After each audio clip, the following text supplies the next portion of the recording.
বাটি দেব চাপা, ডিম করব ভাপা।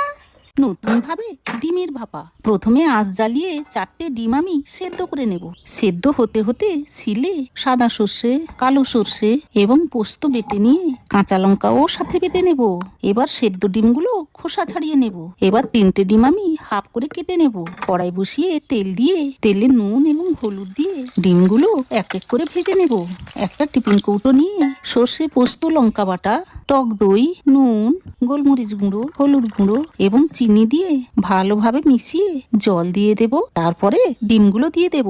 বাকি একটা ডিম যেটা সেদ্ধ করা ছিল ওটা কুড়িয়ে দেব। এবার কাঁচা সর্ষের তেল এবং কাঁচা লঙ্কা দিয়ে ভাপাতে দেব 20 থেকে 25 মিনিট। তারপর গরম গরম ভাতের সাথে এই দারুণ স্বাদের ডিম ভাপা সপরিবারে মিলে উপভোগ করব সবার পাতে। দারুণ।